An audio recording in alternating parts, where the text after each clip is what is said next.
welcome to Bags and Boards. Coming up on tonight's show, we run down all the games we're looking forward to in 2017, plus news, new releases, games on Kickstarter, and more. What have we been playing? What games have we picked up lately? Find out tonight on Bags and Boards.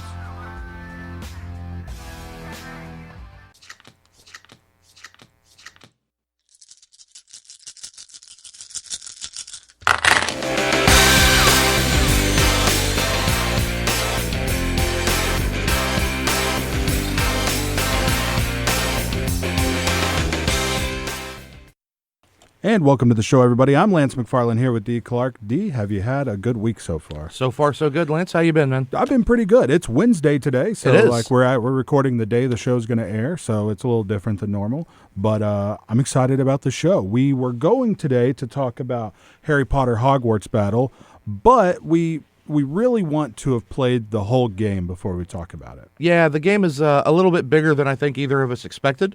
Yeah, we decided to call an audible here just to make sure that we get it all seen and all played with before we gave it a review. For sure, yeah. We're on game 4 of 7, and I guess we never thought about the fact that, like, we could lose a game. Yeah, that's that's a thing that never really crossed my mind. I want to at least get as far into the game as we can, if not completely all the way through, just so we can talk about the experience of opening up the packs and new characters being added. But I got to say, so far, I'm having a good time with the game. It's still been like a pretty lightweight deck builder with a lot of difficulty got added in that fourth game. Also, we got really unlucky in that fourth game. Yeah, the game, there was definitely a difficulty spike in terms of the new cards that were added for game 4. That said, you're right, we were completely unlucky. I feel like we'll just blow that game out of the water the next time and go on to game 5. Yeah. The fact that, what was it, 6 turns in, something like that, and the cheapest card in the lineup is 5. It doesn't happen very often. Yeah, and we had 3 people, and we were playing without the character that helps get you money. Correct. So, anyway, it was a tough game, but we're going to play it some more this week. We'll be talking about that next week, but today we're talking about all of the games we're excited about coming out in 2017, and I'm sure there's a lot more that we're not talking about today, but we've got a pretty good list for you guys. We've done this in years past, so I'm glad we're doing it again this year. If you don't know, Bags and Boards is a weekly board game review and discussion show here on KXTR 100.7 The Planet, covering everything in today's designer, hobby, board game world. So if you're listening online at kxtr.com or on soundcloud.com/bagsandboards, welcome, or here in Stephenville live on 100.7 The Planet. We're on Twitter at bagsandboardstx, at facebook.com/bagsandboards, and bagsandboardstx@gmail.com. Find all of this information at soundcloud.com/bagsandboards, plus all of our past reviews and interviews, and we have an RSS address up there so you can add us to your podcast catcher. And also up there, our new episodes go up every Thursday morning for your continued listening pleasure if you're listening to this live. D, let's get on to the news, but first I wanted to ask you, what else have you been up to this week besides board games? We're about to talk about board games for the next hour. Right. What else have you been up to? Not a whole lot, man. Putting out applications for new jobs, things like that, trying to move up in the world. Watched the UK Championship, finally got that finished for WWE. Yeah, the UK Championship tournament. That was, the first night was fun. That second night was, I thought, incredible. I thought Michael Cole did a crazy good job on commentary. And Nigel McGuinness, I really love on commentary. Nigel McGuinness is just a consummate professional. I mean, the guy's pure class. Yeah. If you listen to anything he's done over there before this, yeah.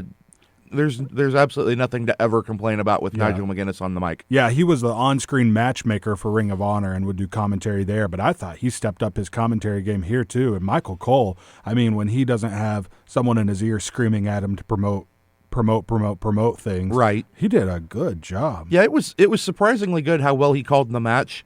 There were a few things that he missed, just names of moves and things like that. Oh, that's an enziguri. No, that was a knee to the face. That wasn't even a kick. He does do that a lot. I noticed that too. Like at one point he said, what did he say? He called something a Michinoku driver, and it was absolutely not a Michinoku driver. Right. He does that a lot, even on Monday Night Raw. He does that. I feel like that's why they're in his ear all the time, because he does things like that.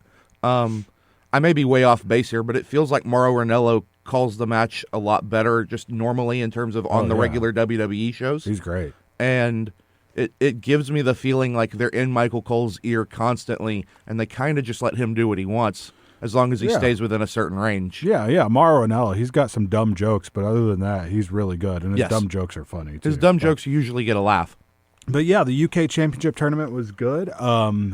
Tyler Bate ended up winning the thing. I was shocked. I really wanted them to go with Pete Dunne. Right. But it was a great moment when the face went over, But absolutely. Pete Dunne, I mean, the Cruiserweight Classic was cool. They had one story in the Cruiserweight Classic with DIY, Johnny Gargano and Tommaso Ciampa having to fight each other. Right. But this had a story running all the way through it with Pete Dunne attacking the person who was going to fight the next night at the end of the first night. Yeah, just constantly.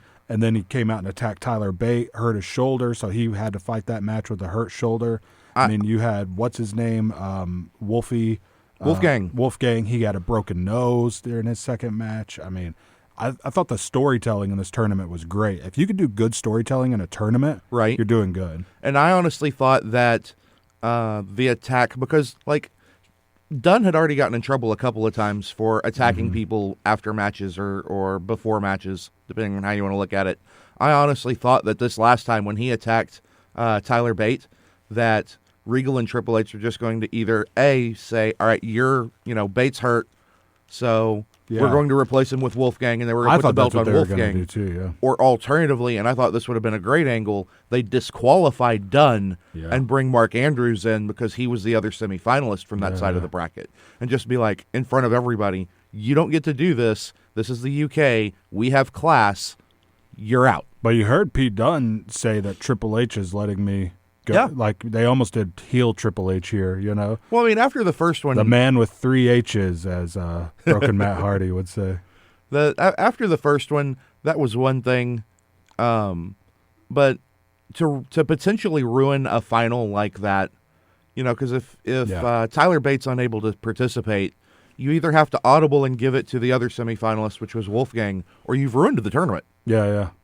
And that's huge economic. That's huge social. I mean, everybody leaves with a bad taste in their mouth if they go that route. It's big implications in terms of story. Yeah. The only thing I have to say that I'm surprised that they didn't do was the obvious match between Trent Seven and Tyler Bate. Right. Because them together are a tag team, Mustache Mountain. Right. So I'm surprised they didn't do that because it was just obvious, but I'm glad they didn't.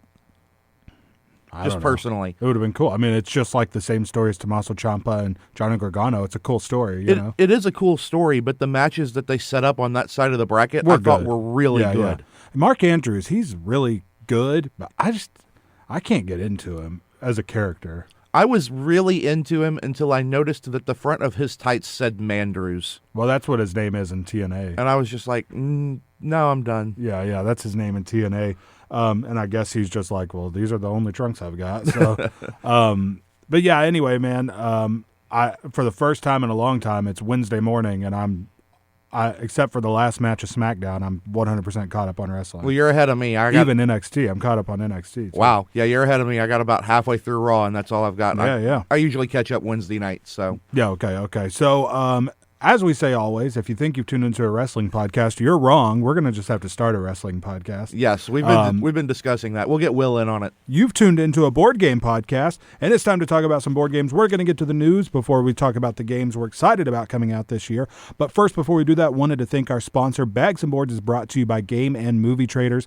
Buy, sell, and trade both new and used video games for any console, DVDs and Blu-rays, and comic books. They also feature a selection of board and card games, including Magic the Gathering and other collectible card games. They're located at 2900 West Washington Street, Suite 60, next door to the movie theater, and can be reached by calling 965-GAME or online at facebook.com/Game and Movie Traders Sville. And we'll get to the news right after this. Allison is perfect. I mean, she'd never tell you that. She's humble and perfect. She likes everyone. She even likes her untidy roommate's weird guinea pig.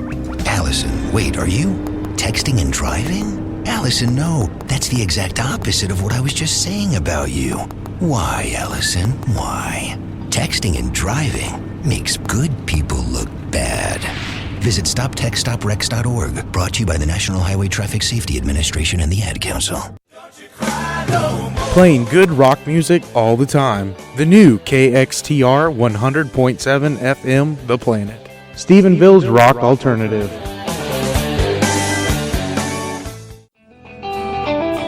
The Blue-Eyed Buffalo would like to welcome back TSU students to Stephenville with memory foam pillows and bamboo sheet sets to ensure a full night's rest for the busy student. The Blue-Eyed Buffalo at 150 College Street and the Blue-Eyed Buffalo 2 at 970 Lincolnville Highway have been furnishing dorms, homes, and apartments for years. More information can be found by searching Blue-Eyed Buffalo on Facebook. The Blue-Eyed Buffalo, furniture, Texas style. All right, and to the news, Tabletopia has announced that they're going to be running a single elimination 2-player Keyflower tournament on February 10th. The winner will receive a signed copy of the game and a chance to play Keyflower on Tabletopia with the co-designer, with the quarterfinalists all getting a 6-month free subscription to Tabletopia. Registration at tabletopia.com ends February 1st. This is pretty cool, right? I'm super excited about this. I mean, it's a good idea. I'm glad they're doing the first one. It's Keyflower. I mean, they could have. I mean, a lot of people love Keyflower. I've just never played it, but I'm excited when they do a tournament of a game I do know. You know. For me, it's just conceptual wise, the fact that they're running tournaments and there are reasonably significant prizes. Yeah. I mean, nobody's going to get rich playing this particular tournament, and that's not what it's about. But there is something on the line, and they are promoting competitiveness within the community on Tabletopia, which I think is a really big thing. Yeah, and you can also sign up to be a referee, so they're doing like actual full-on tournaments where someone's there watching the game go down, which is great. It's pretty cool. Tabletopia is it's cool that it's a good enough system that it can support a tournament. Absolutely. You know what I mean? So in real time, it's cool. So Tabletopia, if you want to do that, that's on February 10th. Fireside Games, you'll like this, has announced a new game called Hot Shots by Justin DeWitt. This is a push-your-luck style game that has you taking on different roles as you fight forest fires. The different roles each have unique abilities that you can lose if your home tile gets destroyed. I asked Justin on Twitter where he would compare the depth to his other games. Right. And he said it's got more depth into strategic choices and Castle Panic, so it's a little heavier but still approachable. I'm in. Coming out in May, late May. Okay. So, it's got a cool theme. I would like to have a game with this theme from a different designer publisher. I like Justin DeWitt's stuff, but I would like a game with this theme on a style of game I really like. Right. The DeWitts, collectively, him and his wife both, they make really good lightweight games, good filler games, good things that are very approachable, very good entry-level games for newer gamers. Yeah, stuff that you really like, right? Yes, some stuff that I love to play. Yeah.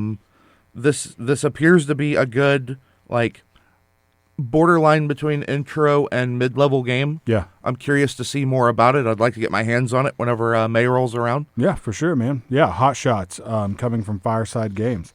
And you're a big Fireside fan, huh? I am a pretty big Fireside fan. I've got 2 or 3 of their games personally, and I've recommended a couple more to friends. So awesome. So let's see. Thames and Cosmos. It's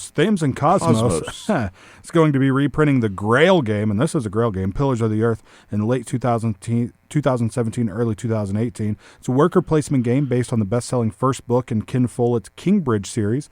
They will also be releasing a game based on the third book of the series called A Column of Fire. But they didn't mention reprints of the second book called World Without End. There's a game based on the first 2 books, and now there will be a game based on the third. Okay. But that first one, Pillars of the Earth, is a really popular game that hasn't been in print for a long time. So if you've wanted that game, it will be out at the end of this year, early next year. Fantasy Flight Games has announced a next set in Star Wars Destiny called Spirit of the Rebellion. 160 new cards spanning all of Star Wars, but focusing mainly on Rogue One, which is pretty cool. Absolutely. You've got to have a focal point for any sort of collectible set. Yeah. It might as well be something that's fairly current. And popular. Of course. Surprised they didn't call it Rogue One. I'm glad they didn't. Yeah. Honestly. Have a little bit of creativity. This is obviously the source of inspiration, but this is our own thing. I really like that. The game has been quite popular here locally. Really? I haven't looked at numbers for how it's doing, nationwide or worldwide for that matter. But the fact that they've released an expansion for it doesn't terribly surprise me. I'm really glad that they did. So it's doing good here, even with the higher cost of the booster packs. And Yes. Really? A lot of, not all, but a lot of the really competitive Dice Masters players that I've talked about getting frustrated with WizKids have jumped ship. Oh, really? Yeah. So Dice Masters is just kind of taking a turn here locally. Yeah, here locally, it's certainly taken a turn for the worse. Are there people that still play it? Because I don't see it hardly at all in town anymore. There are some people who still play it locally. There are not very many people who are playing it anything even approaching competitively. So you might buy a few booster packs here and there, but nobody's collecting sets or anything like that. Yeah. Okay. For Monty Cook Games, I hadn't heard of this. It's called No Thank You Evil, designed by Monty Cook. It's an introductory style RPG for families with young children to introduce them to RPGs. You create a character from a sentence about who you are and want to be. You can do more description for older players. Okay.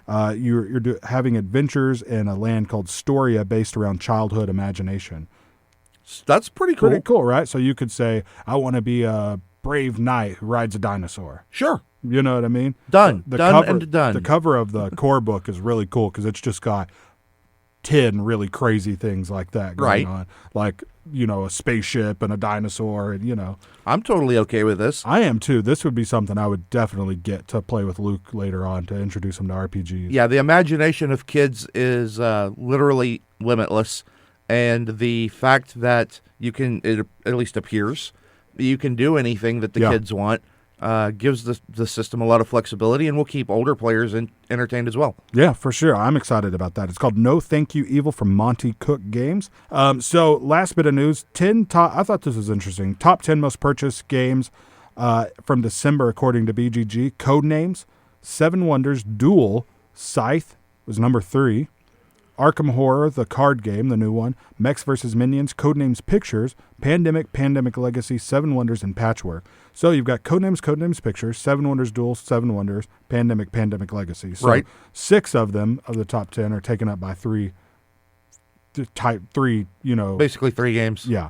And then Scythe, I thought, number 3 for Scythe, that's a big, expensive game. It is a big, expensive game, and it'd been out for a couple of months already. Scythe came out in end of quarter 3, I think. Yeah. September, something like that. So the fact that it was still that high, despite it being out for several months, and that market has already been at least partially satisfied. And because of how insane the Kickstarter was, yes. It had so many backers and made so much money that people were actually talking about at that point how, no more are going to sell because everyone that wanted it bought it. Yeah, that was certainly one of my talking points whenever we were talking about it. Was why are you producing this game for game stores? Because everybody's already got one. But apparently, I was dead wrong. Yeah. So, pretty interesting. And Codenames is just rocking it. Codenames is. There's absolutely nothing to ever complain about playing Codenames. Yeah, it's just a great game. Codenames is still outselling Codenames Pictures, so that one hasn't gone up above it at all. So personally, that doesn't surprise me. I know I was kind of in the minority on that one, but I just prefer Codenames to Pictures. Really? Yeah. Yeah, you were telling me something. What was the problem you were saying? You can, if you only need one word or one picture off of the thing, you can literally just say whatever that thing is. Oh, because a knight could also be a suit of armor, so there's no exact thing it is, so you can't say that. You can't say it. Right. And a lot of the pictures are creative, the knight might be holding a baseball bat. Yeah, he's got a button for a shield and a broom for a sword. Yeah, there you go. But you can still, if you need them to say knight, you can just say knight 1. Yeah, that's and kind of then they go, maybe it's the knights. So you got to have a group where you're saying, no, don't do that. You need to be creative. Yeah, but the rules specifically say you can do that. It's fine.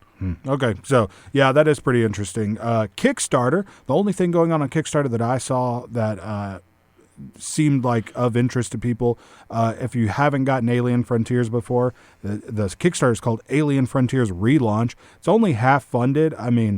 These Alien Frontiers Kickstarters keep failing, but it's just such a good game. They keep trying, and it's more or less on track. It's half funded with 13 days to go. That's a a realistic track there that it could make. That really is, and there's like the 48-hour push, which you get a lot in the last 48 hours. Right. I guess these days you just expect games to be funded in like the first 24 hours, but I guess that doesn't have to always be the case. Big games certainly are, things that people are already excited about. That said, Alien Frontiers has tried and tried and tried. Yeah. It looks like they may make it this time. It's going to be close. Yeah, so you can get the base game, the factions expansion, and a brand new promo pack, and you can get different combinations of those. So, Dee, we're going to take a quick break. When we come back, we're going to be talking about the games we played, the games we picked up, and new board game releases. We'll be right back. Around here, water is our heritage and our future. It's vital to plants, animals, people, and our economy. It provides unlimited recreational opportunities and natural beauty while supporting wildlife in a vibrant landscape. We all have a responsibility to protect and preserve this precious resource. So remember that things like fertilizers, animal waste, chemicals, and trash can wash into our waterways. Use water wisely and learn more about water stewardship by going to lakegranburywatershed.org. This message brought to you by the Lake Granbury Watershed Partnership. KXTR 100.7 The Planet is proudly supported by Golden China Restaurant in the Bosque River Center. Located next to the movie theater, Golden China offers lunch, dinner, and takeout all day with a buffet option during lunch. A full menu can be found by searching Golden China on Facebook. Otherwise, they can be reached at 254-968-5522. Golden China Restaurant, offering an international alternative to Stephenville for over 30 years.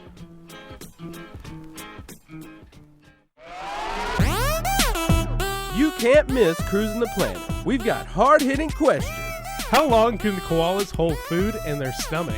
musical performances, Don't stop, make it pop. DJ, blow my speakers up. Tonight, I'ma fight till we see the sunlight. the award-winning Cruising the Planet. Who was the idiot that gave you that award? You. Every Wednesday from 10 to 12 and Thursdays 4 to 6. I do not get tired of that bit. KXTR The Planet. All right, welcome back to the show, everybody. If you just joined us, you're listening to Bags and Boards here on KXTR 100.7 The Planet, the board game review and discussion show here on The Planet. Game and Movie Traders, located at 2900 West Washington Street, next door to the movie theater here in Stephenville, carries a selection of board and card games, including Magic the Gathering, Pokemon, Yu-Gi-Oh!, and much more. They also host groups and tournaments for all these games, plus Dungeons & Dragons, Warhammer, and much more. For more information, they can be reached at 965-GAME or at facebook.com/Game and Movie Traders Sville. So, Dee, let's talk about some games we played this week. Did you get anything played besides Harry Potter Hogwarts Battle? Because I'll be honest, that's all I got played. I got the rule book read for the Networks, which I'm excited to play that game. Right. Which we're covering in 2 weeks. But did you play anything else? I got a little bit played. I got a game or two of Catan in. Played a little bit of solitaire games, just, nothing serious. Yeah. Got a game of the Settlers of Catan dice game in. Okay. Somebody at the shop was asking, what is this thing? Because my copy just sits over there and collects dust most of the time. So pulled it out and got to demo that. Was a lot of fun. Let me think. What else? Played a little bit of deck building with the Lord of the Rings deck building games as well. Okay. Got to destroy the One Ring. That was fun. Really? Yeah. That's really about it, though. I didn't get a whole lot of gaming in this week aside from playing Harry Potter for the show. Well, that sounds like a whole lot of gaming. I don't know what your definition of a whole lot of gaming is, but that's a whole lot of gaming. Fair enough. So anyway, I played Harry Potter. That was it. I had a funeral to go to, other stuff to do. I had a busy, crazy week. Yeah, you had a very crazy and time-filled week. Yeah, for sure. Plus, always 2-year-old. That'll do it. That always eats into the schedule. Yeah, so what games we picked up, I got a copy in of Conan from Asmodee. Okay. Originally produced by Monolith and kickstarted by them, but picked up by Asmodee for release here in the U.S. And this game is gigantic. Yes. And gorgeous looking and full of miniatures that I don't plan on painting, which kind of stinks. Like, they would look so cool painted. Right. But I'm not going to do it, and I know I'm not going to, so I'm not going to say I am. That's fair. But, I mean, I'm sure the game will be just as fun playing without them painted, but it would look cool with them painted. Oh, absolutely. It's got a ton of miniatures. I would like, if the game's really good, there's a lot of expansions out there with different monsters and stuff. Right. So it's a one versus all game. Okay. Sort of like Descent or any of those games, right? Where one person's playing the Overlord and the other players are playing Conan and his cohorts, like Belit and two other characters in the game. And it's going to be an Ameritrash game for sure, with a lot of dice rolling, a lot of luck, which typically isn't my style of game that I like, but I like Conan so much. You're going to play it anyway? That I hope the theme can overcome the mechanisms for me. Hopefully, because I just love Conan the Barbarian. And you just hate dice? Not necessarily. I think luck in games is great as long as it's mitigatable, which typically isn't the case with like super Ameritrashy games. Right. Know? So, I mean, think about it. We played Lagrangia the Dice game. That's true. Game, I mean, it's all dice. Right? You're right. But it's completely mitigatable with moving them side to side, with, your roof actions, with your worker actions. Right. What do you think? Are you excited about this Conan game? Are you a big Conan fan? I am a casual Conan fan. I wouldn't say that I'm a super hardcore fan or anything like that. But the character's good. The setting's solid. I'm really curious about this game. I'm not going to say I'm super excited, but it's certainly not a turnoff. And I enjoy miniatures-based games. I enjoy one versus all games. Yeah. So there's nothing here for me to just instantly hate. Sure, I mean, cool. I'm totally into trying this out. Yeah, I'm a big enough Conan fan that I've been to Robert E. Howard Days twice. Right. So Robert E. Howard, the creator of Conan, is from a town about 45 minutes from here called Cross Plains. Right. And every year their town's festival is called Robert E. Howard Days, where it's just a big Conan-themed town festival. There's nothing wrong with that. Which is insane, right? They open up his house. It's a museum, and that's the only time his house is open for tours. Cross Plains, for those of you who don't know, is not a very big town. I mean, it's smaller than Stephenville for sure. Oh, yeah.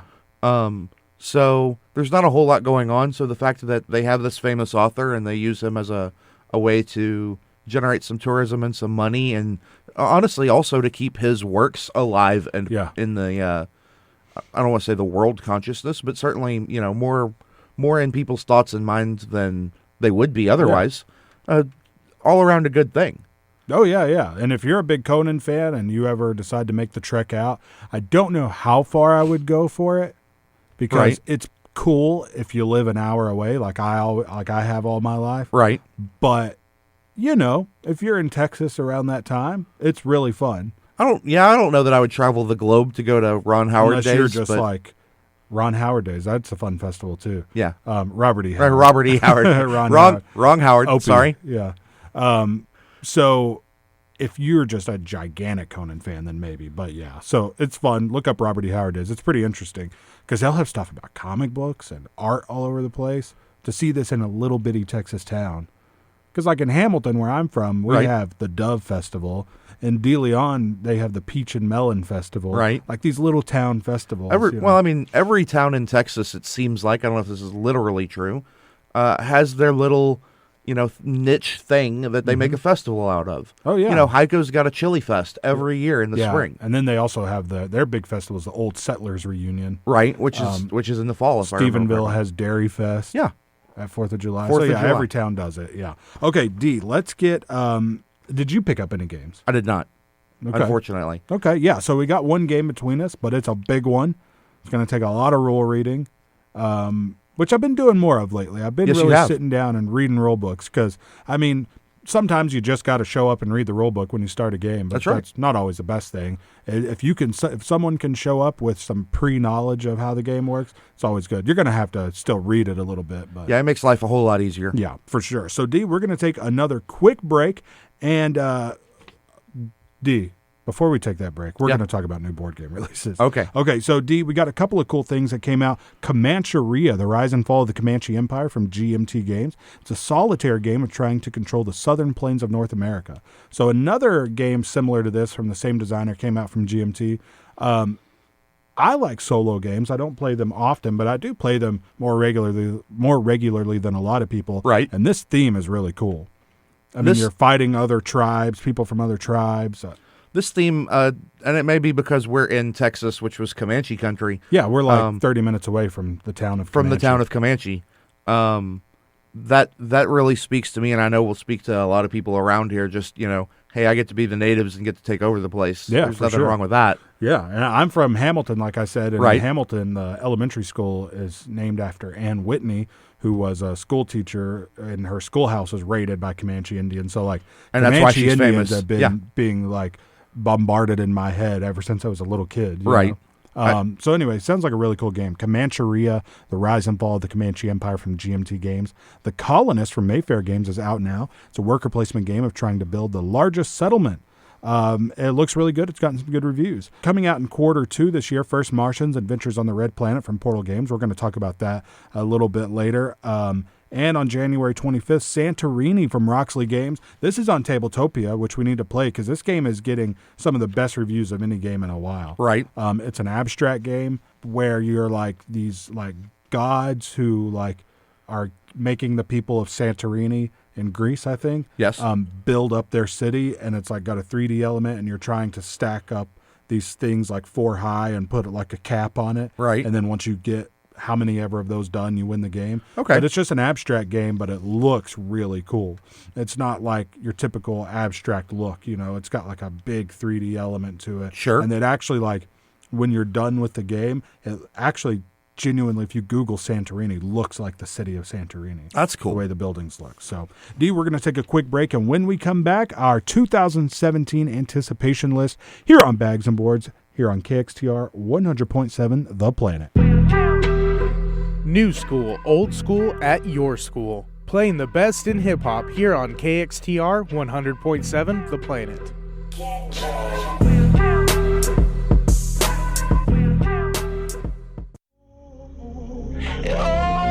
Hey, this is your DJ Kashino. Join me every Saturday night at 10 p.m. for Future Sound, my weekly mix show featuring the freshest trap, bass, and EDM from across the globe. Right here on 100.7 FM The Planet, Stephenville's rock and rap alternative.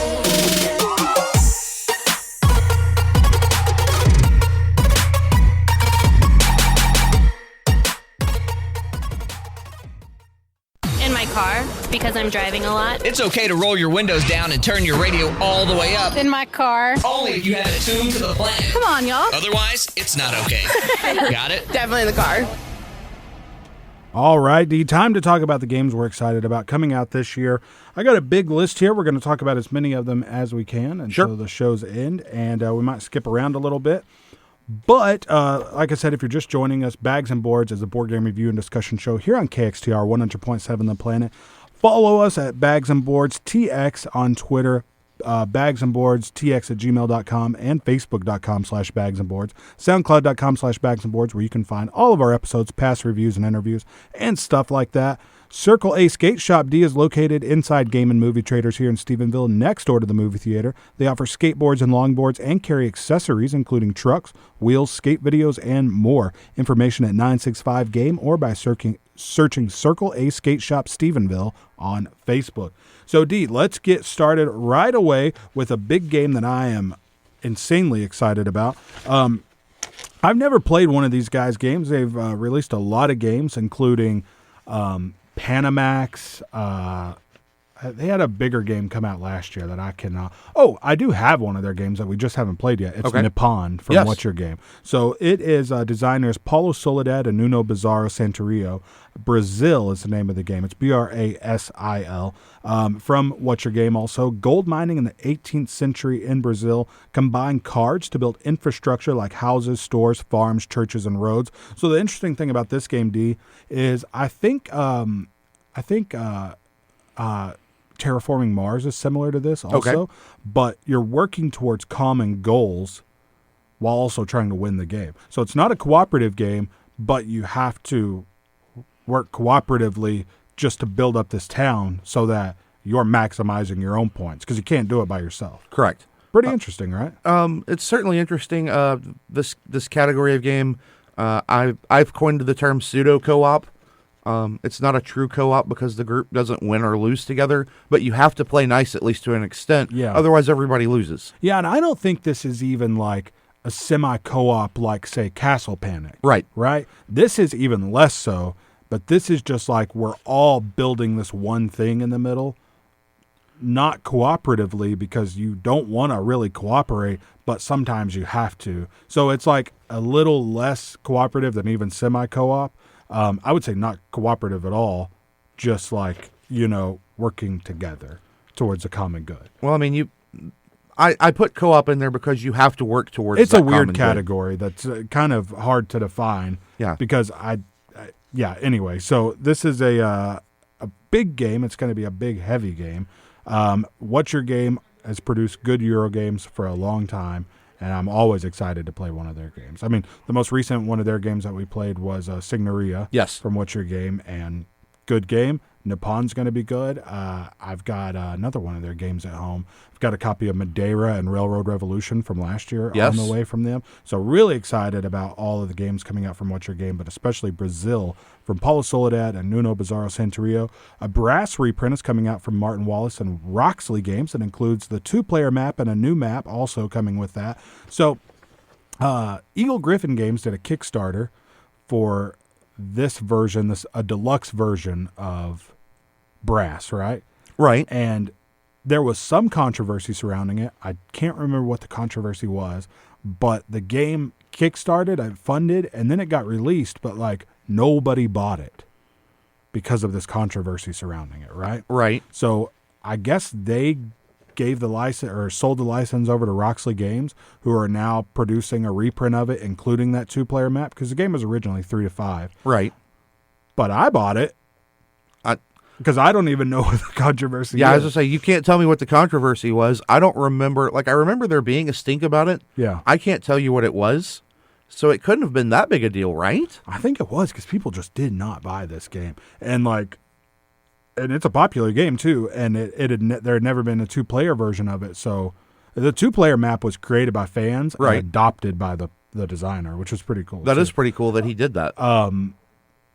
Yeah, I don't know, because I was looking at Brass thinking, oh, this is a 3 to 5-player game, and then people would talk about this version coming out from Roxley Games, and I kept seeing this say 2 to 5, and I go, it seems like there's already a 2-player version, but people are acting like there's not, you know? But I bought it, and sure enough, 2-player map inside there, metal coins, amazing edition from Eagle Griffin Games. I got it. I don't know if that one's still available, but if you're not going to buy that one, there's another version coming out from Roxley this year. And that may have been the issue, was they said, sure, Roxley, you can print this game. Oh, by the way, we're going to make a new copy of it ourselves, too. Yeah, that could be, too. But anyway, I've got to play Brass once at HeavyCon last year. Such a fun game. And the games are always more fun when you destroy everybody your first game. So I had a lot of fun in that game. Container, there's a lot of reprints here. Reprint of Container from Franz DeLong and Thomas Ewert and Mercury Games is coming out. Players play producers and shippers of goods, shipping these goods to a remote island, and it's got these pretty cool container game pieces too. This is a big Grail game. I mean, this is a game that Euro game lovers want that hasn't been in print for a long time. Right. So just like we talk about a lot, all of these Euro games getting reprints now. Like the demand is finally there for them to want to meet it. And I'm so excited about that, man. Yeah, I mean, Mercury Games, Capstone Games, and then like Spielworks is actually doing second printings of games now. Right, yeah. Stronghold is publishing games from Spielworks and other companies that produce heavier games. Yes. Splotter is actually doing reprints now. So, I mean, yeah. And our next game on the list here also falls into this category of getting of old games getting reprints. Yeah, you're right. CO2, I believe, was Vital Lacerda's first game.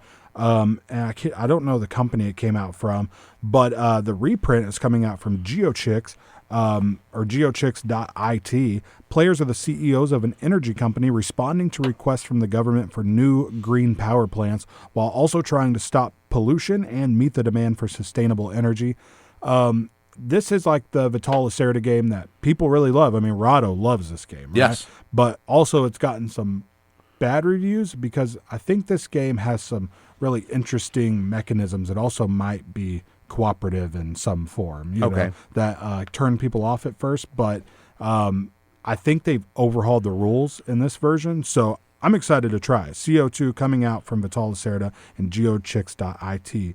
Fugitive from Tim Fowers, always excited about a Tim Fowers game. 2-player filler-weight game set in the Burgle Brothers universe. Card play with this game, with one player playing the fugitive, trying to make it out of town, and the other player as the agent trying to stop them. So Burgle Bros, even though I haven't played it, looks like a really awesome game. I love paperback from Tim Fowers, and I love that he is self-publishing these games. Absolutely. It's pretty cool. Self-publishing is not an easy thing to do. No, I'm sure not. But if you can get it done and make it look good, I mean, it's that much more notoriety to your game. Yeah. Burgle Bros being a prime example of that. That game looks really cool, just looking at the packaging and whatnot. Yeah, and paperback also, really cool looking game. I mean, he does a really good job, and I love the style of box that he releases it in, where it's like a smaller box, but like the lid doesn't close all the way, which sounds bad, but it looks But cool. it actually looks really cool. Yes. And like in Burgle Bros, if you turn the box up on its side, it looks like a skyscraper. Yes. Which is pretty cool. So Gentis, Gentes, Gentis from Stefan Riesthaus and Spielworks. We talked about that a little earlier. Excited to try that out. A Handful of Stars from Martin Wallace and Tree Frog Games. This is a 2-player deck building game, and the third game in the line of these 2-player deck builders that includes A Few Acres of Snow and Mythotopia. So this also is kind of notable because it is the last game that Tree Frog will produce.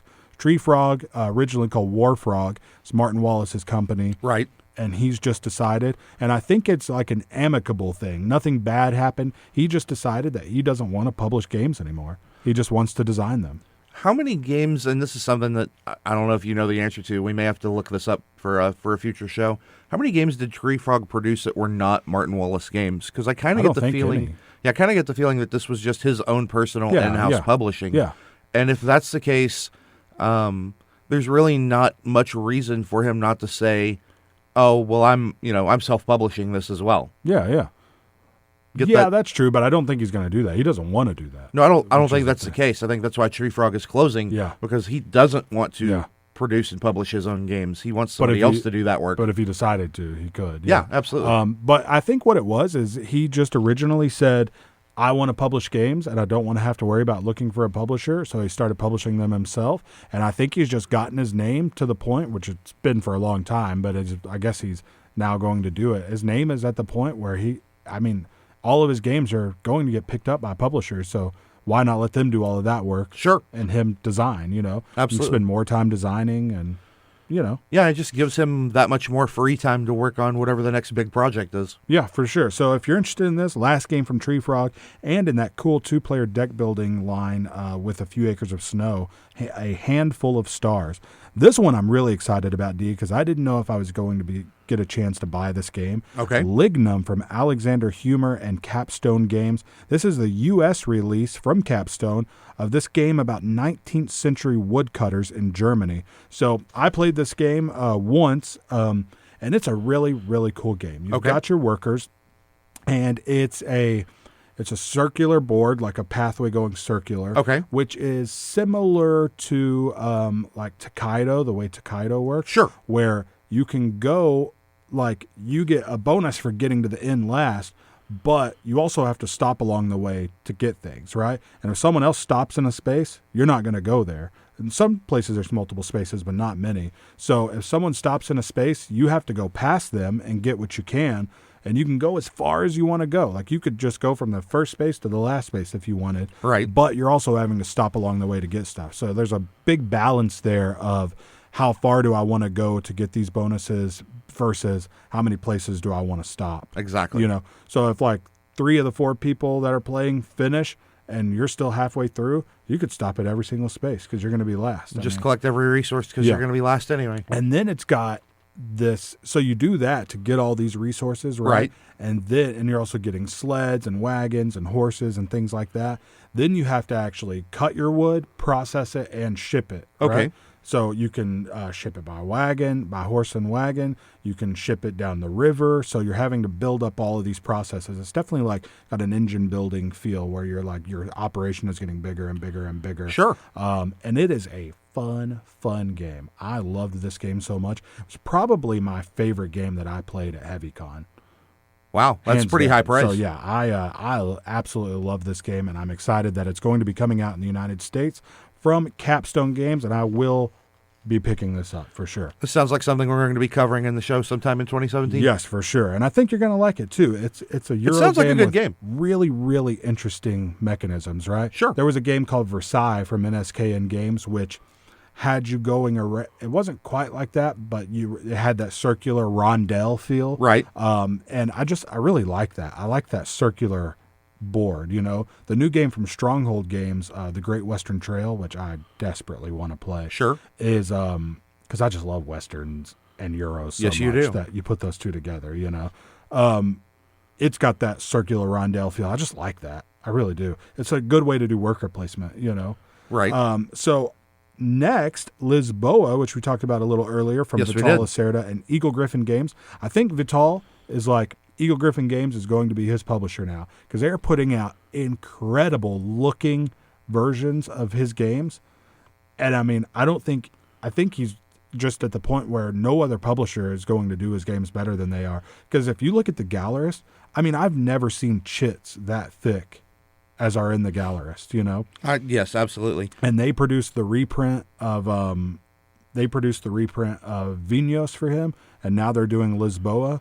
So he's got another game we're going to talk about later. I don't know that they're doing that, and they're not doing the CO2 reprint, but it seems like mostly he's going with Eagle Griffin now. Well, I've met a few of the good people at Eagle Griffin Games from going to cons and things like that, and the company is full of good people, and I own a couple of their games and have played a couple more.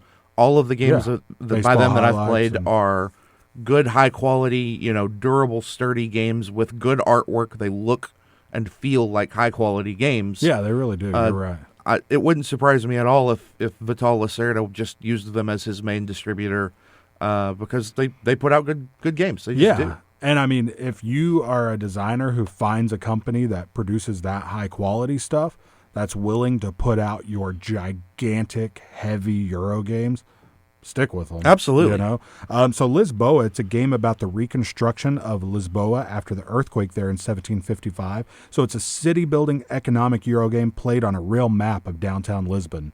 So this is another one of the games on here that is going to be like an absolute grab for me. There's been a handful of games that have come out recently that I've noticed that are made to look very much like real places or played on actual maps of big places. Pandemic Iberia being a prime example. Oh, yeah.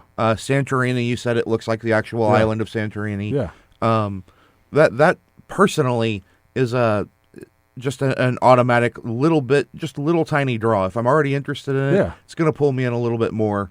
If I'm not automatically, interested in it, it's still that's going to get my attention at least for a moment, so that maybe you can grab my attention. Yeah, that's true. Yeah, and there have been a lot more too. I can't pull up any, but you're right. There do seem to be a lot of the games where you're playing on more of a realistic version of that area. Right. So yeah, that's Lisboa, and it's another. I mean, Vital Lacerda. I mean, he's got my number, D. Yeah, he does. Yeah, he does. The way that Uwe Rosenberg had it, and I guess probably still has it. Vital has it also. Right. Well, Uwe hasn't there haven't been any huge games in big, meaty, heavyweight games from him recently. Yeah, he's put out games. A Feast for Odin, but he's also been doing a lot of smaller games like Patchwork and stuff like that, which is cool, but it seems like there's a new crop of designers taking over that mantle from Stefan Feld and Uwe Rosenberg. You know what I mean? Absolutely. Because Stefan Feld has just gone down this thematic path where he's putting out these way different games than he typically would. And they're super, for lack of a better word, they're theme-alicious. I mean, they're just... The themes of the games are really appealing and really draw players in, but they are far from what he is usually known for. Yeah, that's true, for sure. Next up, two games that are also must-gets for me. The first is Commands and Colors Medieval from Richard Borg and GMT Game. It's just what it sounds like. It's Commands and Colors, which is Richard Borg's two-player sometimes introductory, sometimes a little heavier than introductory war game series. They're not quite as heavy as big, deep war games. They're very accessible, but so much fun. And at home, I've got the Civil War version, the Ancients version. I've got the Great War, which is World War I, and I've got Samurai Battles. So I've already got 4 of these games, but I'm down to get more. Commands and Colors is probably my favorite system that exists. Right. I mean, I love Commands and Colors. Medieval sounds really cool. And also coming out from Compass Games is Commands and Colors Tricorn, The American Revolution, also Richard Borg. Yeah, as an American who doesn't love American Revolution games, yeah, the medieval theme really speaks to me. These are two games that I definitely want to get my hands on as well. These look really cool. And Richard Borg has also said at some point, I saw in an interview with him where he's going to be doing just like he did Battle Lore, right, which was a fantasy version of Commands and Colors, like getting away from like historical wars. You right. know? He's going to be doing a sci-fi version as well. Sure. Which will be cool. Millennium Blade set rotation expansion. So this includes new booster packs, new starting decks and new booster packs and stuff for Millennium Blades. I played Millennium Blades the one time. It didn't, the more I think about it, the more I think like, I was expecting something different than what I got. Right. But what I got was actually pretty good. I want to play it more for sure. Millennium Blades, I've played it probably 4 times, something like that. It is certainly daunting, and there's a big learning curve to it. The first time I played it, I had no clue what was going on until the game was pretty much over. Yeah. And it was indicated by my score. But there's a lot of meat on those bones. There's lots of stuff to do, and an expansion pack for those who really love the game and have played it, 10, 12, 14 times. They're to the point that they're starting to know all the cards in the box. I expect us to do pretty well. Yeah, awesome, man. So Millennium Blade set rotation. Next up is the other game from Vital Lacerda. It may not even come out this year. It may not even come out next year. It may not come out. Yeah. It's called On Mars, and no publisher, no release date, but another game of Vital Lacerda's that you can get excited about. Yep. Big crop of Mars games.